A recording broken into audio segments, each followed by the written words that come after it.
Friday, 3 p.m. You're at work when your phone buzzes, bank notification. Your stomach drops before you even look at the screen because you already know what's coming. Payment declined. Insufficient funds. It's the electric bill, $127. You've got $83 in your account. Second notification, $35 fee for declined payment. Third notification, the electric company charging another $25 fee for returned payment. You just paid $60 in fees for not having $44. And you still need to pay the original $127, which is now $212. Welcome to financial hell, where not having money costs you more than having money, where working 40 hours a week still leaves you negative every month, and where every piece of financial advice you hear sounds like a sick joke. I know exactly how you feel, because I've been in that hole looking up without seeing a way out. And I've spent years studying why millions of people work like slaves and still sink deeper every day. Today, I'm not going to tell you to invest in stocks. I'm not talking about retirement. I'm not talking about mindset. I'm going to show you how to get your first damn $500 when you're already starting the month owing $800. If you've ever looked at your account balance and felt that tightness in your chest, if you've stopped opening mail because you know it's collections, if you've calculated how long you can delay a bill before it becomes a lawsuit, hit that like button and stay with me until the end, because this is for you. The problem has math. Here's a truth nobody tells you clearly. When you're in the negative, you're not playing the same game as everyone else. You're playing on hard mode where every mistake costs triple and every win is worth half. Let me show you the real math of the whole. Say you owe $2,500 on your credit card. Interest rate of 22% per year, which is basically standard around here. You manage to pay $100 a month. Sounds reasonable, right? You're paying. You're being responsible. Here's what actually happens. Of that $100, roughly $46 goes straight to the bank in interest. Only $54 actually touches the real debt. You just paid over $80 a month to rent the right to owe money. At this rate, it takes you 2.5 years to pay off this debt, paying almost $3,000 total. You paid $500 extra just for the privilege of needing the money before you had the money. But wait, it gets worse. Because while you're paying off this card, life doesn't stop. The car breaks down. $350 repair you don't have. Where does it go? On the card. Throat infection. $180 for doctor and meds. Goes on the card. That tooth you've been ignoring for months finally cracks. $800 dentist bill. Card again. You're not climbing the mountain. You're on a treadmill rolling backwards faster than you can run forward. And everyone looking from the outside saying, just have discipline. This isn't lack of discipline. This is math working against you. And there's another layer almost nobody mentions. When you live like this, your credit goes to hell. And when your credit goes to hell, everything gets more expensive. Car insurance goes up $40 a month. The next apartment requires 2 months deposit instead of 1. The loan to replace the dead car, 28% interest instead of 6%. You're paying an invisible monthly fee just for being poor. It's like a subscription that auto-renews on your life every month. Netflix of poverty. $200 a month can't cancel. The person with money buys new tires for $600 and uses them for 4 years. You buy retreads for $180 that last 8 months and buy again. 4 years later, they paid $600. You paid $1,080 for the same 4 years of tires. Same need, different outcome just because you couldn't pay it all at once. This is the invisible poverty tax, and it's in everything. In insurance, in phone bills, in banking, in food, in transportation. You pay more to live worse simply because you don't have the margin to make better choices. When you finally understand this mechanic, something important changes. You stop asking, what's wrong with me? And start asking the right question. How do I get out of this system? Why you can't follow normal advice. Now comes the part that genuinely pisses me off about the personal finance industry. Everyone tells you, make a budget. Cut unnecessary spending. Pay yourself first. Invest in index funds. And you sit there looking at your bank statement, seeing that your monthly income is $2,800 and your fixed bills are $3,100, and you think, budget what exactly? All this advice assumes you have margin, assumes something's left over, assumes the problem is you spending on crap. But when you add up rent plus car plus insurance plus food plus electricity plus water plus gas to get to work plus minimum debt payments, the month is over before it starts. There's no fat to cut. You already cut it. Cancel Netflix. Okay, you saved 15 and still need 285 to close the month. Now what? Stop buying coffee out. Fine, another $40 saved. Still need 245.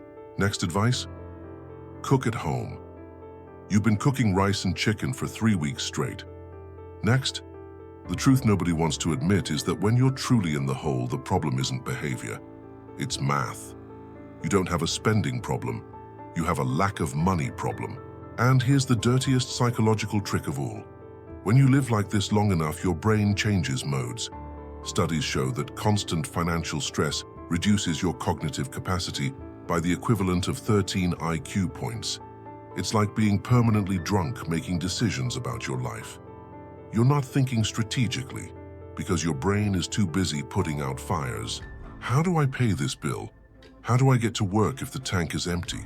How do I make this food last until Friday?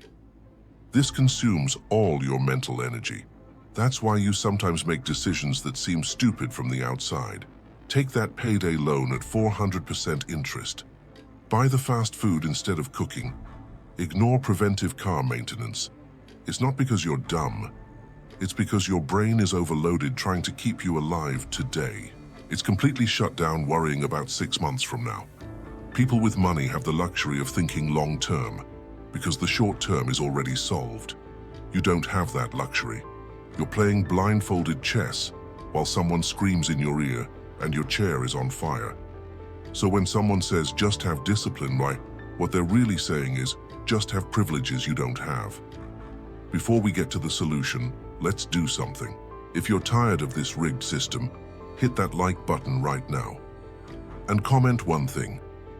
What's the most BS fee you've paid this month just for being broke? I'm talking overdraft charges, late fees, interest on debt you can't escape.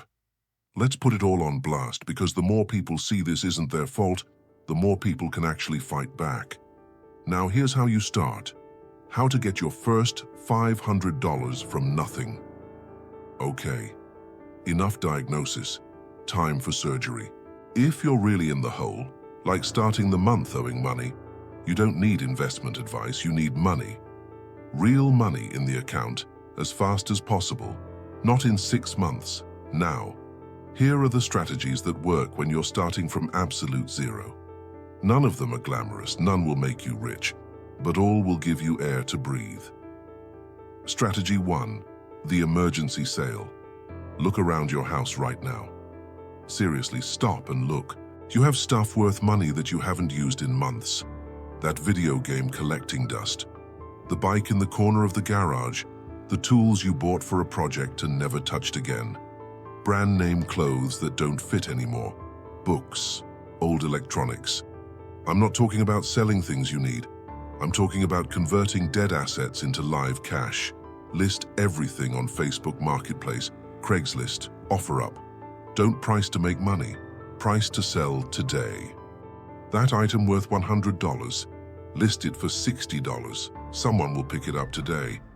Realistic goal, $300, $800 in the first week. Sounds small? It's the difference between lights cut off or not. Strategy 2, the immediate work forget, looking for a better job right now. You need cash flow. There are jobs that pay in 24-48 hours. TaskRabbit, Handy, manual labor, furniture assembly, small repairs. 25 to 60 per hour, payment in 2 days. Instacart, DoorDash, Uber Eats, food and grocery delivery. You work today, get paid tomorrow with instant pay. Care.com, babysitting, elder care, dog walking. Same day payment. Craigslist gigs. There's always someone needing help moving furniture, cleaning garage, painting fence. Cash, same day. But I already work 40 hours. I know. This is going to hurt. But you're choosing between temporary pain or permanent sinking. 6 weeks of insane work can give you the margin you need to stop drowning. Goal: $400 to $1,000 per month in extra work for the first 2 months. Strategy 3. The brutal negotiation. Here's something nobody teaches you. When you're in debt, everything is negotiable. Everything. Take that $800 medical bill. Call them and say, I can pay $400 cash on Friday, or you can send it to collections and see nothing for years. What do you prefer? Surprisingly, many accept. Hospitals, dentists, even some credit card companies prefer getting something now rather than waiting for maybe never. That $2,500 credit card debt. If you can scrape together $200 in live cash, call the bank. Will you accept $200 to settle this account today? Many accept 40-50 cents on the dollar when the alternative is you declaring bankruptcy. They won't offer you this. You need to ask. And you need to have the money in hand, ready to transfer. Cash in hand buys brutal discounts. Your other bills. Car insurance, call 3 different companies, play them against each other. $30-80 monthly savings is common. Internet, cell phone, I'm canceling today if you don't lower the price. Works 60% of the time. Rent. If you've always paid on time, ask if you can trade some service. Yard work, small maintenance, for $50 or $100 discount. Nobody teaches you to negotiate when you're desperate because they profit from your desperation. Turn the game around. Strategy 4. The total containment plan. Here comes the hard part. For the next 60-90 days, you're going to live in what I call financial war mode. This means zero paid entertainment. Netflix, cancelled. Streaming. Use someone else's account or cut it. Groceries, rice, beans, eggs, chicken, frozen vegetables. $150-200 a month for one person. Boring? Yes. Necessary? Also yes. Gas. Optimize every trip. Combine all errands in one day. Zero impulse purchases. Zero. You see something in the store, wait 48 hours. 90% of the time you don't buy. But that's not living. You're right, it's not. It's surgery, and surgery hurts. But the alternative is bleeding to death financially. The difference between your current life and this war mode? Probably $300-500 per month. In 3 months, that's $900 out $1,500. That's a tooth fixed. That's a deposit on a better apartment. That's the difference between sinking and stabilizing. Strategy 5. The creative side, income play. You have a skill that can turn into money, you just haven't realized it yet. You know how to use Excel? Fiverr is full of people paying $50-100 for someone to organize spreadsheets. You know how to edit photos on your phone? Small businesses pay $30-50 per Instagram post. You know how to drive well and have a reliable car. Turo lets you rent your car when you're not using it. $200, $600 a month depending on the car. You live near a university? Buy used textbooks from students at end of semester for $20 to $40 and resell online for $80, $120. You have a spare room? Airbnb for 2 weekend nights. Shark $150, $300 a month. Doesn't need to become a business. Needs to become $400, $800 in the next 2 months. How to use this money without wasting it. Here's where most people screw everything up. You follow the steps above. Sell stuff. Work extra. Negotiate debts. Scrape together $600. And for the first time in months, you have money that's not committed. You feel that relief, that temptation. I deserve something good. And you blow $200 on dinner, $150 on clothes, $100 on something you needed. I get it. You're exhausted. You've deprived yourself. You want to breathe. But here's the cruel truth. If you blow this money on temporary relief, you're back in the hole. And next time, it's harder to get out because you lost momentum.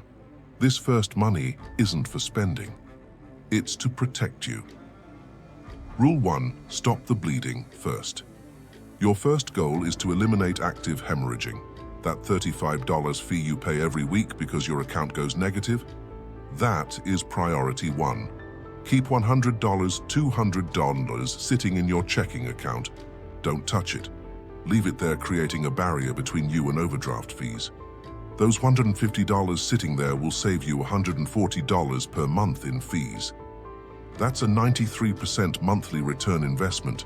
No stock in the world gives you that. Rule 2. Kill the most poisonous debt. Not all debt is equal. You have to identify which one is killing you fastest. It's not necessarily the biggest.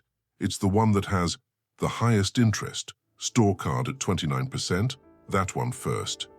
Or charges a monthly fee, loan charging $25 maintenance and kill it.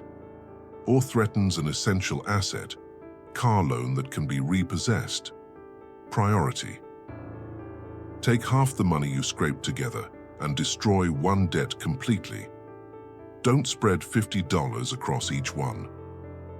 Choose one and eliminate it from your life. Why? Because every dead debt is a monthly payment that becomes margin. You kill a 40-month debt, you just gave yourself a $40 raise. Forever. Rule 3. Build the $500 barrier. After stopping the bleeding and killing one debt, every extra dollar goes to building your life won't knock me down anymore fund.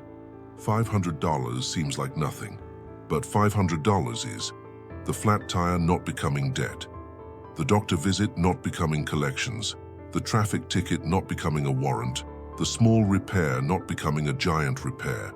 $500 is the difference between problem solved and problem becomes avalanche. Keep this in a separate savings account. Not in your pocket, not in checking. Separate, annoying to access, with one purpose only: emergencies. And emergency isn't, I want. Emergency is, if I don't solve this, I lose something essential. Rule 4. The cycle starts again. But better now you have a buffer against bank fees. One less debt sucking your income, $500 protection against the unexpected. Has your situation changed? Not dramatically, but mathematically, yes. You went from sinking mode to stable but tight mode, and stable is where strategy can finally exist. Now you can. Plan a week ahead instead of reacting every day. Compare prices instead of buying the closest out of desperation. Refuse bad terms because you have 48 hours to think. Start killing the next debt with focus. You're not rich, but you stopped paying the poverty tax every month, and that's the first real step. The truth nobody tells you. Let me be brutally honest with you about something the personal development industry hates to admit. Getting out of the financial hole when you start in the negative is slow. It's boring. It's unfair. People who've never been there will judge you. They'll think you're playing victim when you explain why you can't just save more. You're going to work twice as hard to get where people with money were already born. You'll make perfect decisions and still see turtle progress. You'll have months where you do everything right, and a medical emergency erases it all. This is real, and this is why most people give up. But here's what changes everything. Each small victory permanently modifies the system in your favor. Each eliminated debt is margin that comes back to you every month. Each fee you stop paying is money that stops leaking. Each successful negotiation is a skill you carry forever. Each buffer built is protection working for you 24/7. You're not just gathering money, you're rewriting the rules of the game for yourself. In the first month, you get $400 selling stuff and doing gigs. Seems small, but you used $150 to kill that store card debt. Now you don't pay $35 a month on it anymore. In 12 months, that's $420 that stays with you. Your 1-month effort bought you a permanent raise. In the second month, you negotiate car insurance and save $45 a month. Another raise. You kill another small debt, free up another $50 a month. More raise. 6 months later, you're not rich, but you have $250 more margin every month simply because you killed bleeds and renegotiated terms. That's $3,000 a year that used to go to fees, interest, and exploitation. This money isn't motivation. It's compound math working in your favor for the first time in your life. And something happens psychologically when you finally see sustained progress. You stop feeling powerless. You stop believing you can't do it. You prove to yourself that when you act strategically, even with minimal resources, things change. That confidence is worth more than the $500 in the bank. Because confidence makes you negotiate harder, makes you look for better opportunities, makes you refuse bad deals, transforms you from prey to player. So here's the summary of what you do today. Not next week, not when you feel more motivated, today. Look around and identify 3 things you can sell tomorrow. List them tonight. Sign up for at least one quick work platform. Instacart, TaskRabbit, whatever works in your area. Even if you don't accept work immediately, the account is ready. Call one company you pay every month and negotiate a better price. 1. Internet, cell phone, insurance. Pick one and call. Decide which debt you're going to eliminate first. The smallest, the highest interest, the most poisonous?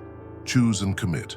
Open a separate savings account, online, app, whatever, just for your $500 emergency fund. Even if you put $10 in today, the structure exists. You won't wake up rich tomorrow, but you'll wake up with a plan. And a plan with action is more powerful than 1,000 motivational videos. The hard truth is, nobody's going to save you. The government won't. Your boss won't.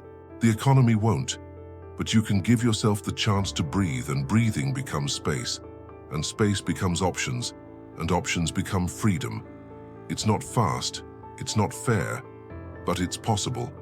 And if you made it this far in this video, you've already proven you have the stubbornness needed to win this war. Now go. And tell me in the comments what the first step you're taking today is. Not to show off, but because writing it commits you, and commitment becomes action. You're not alone in this, and you're not stuck forever. The game is rigged, but when you learn the rules, you can finally play to win.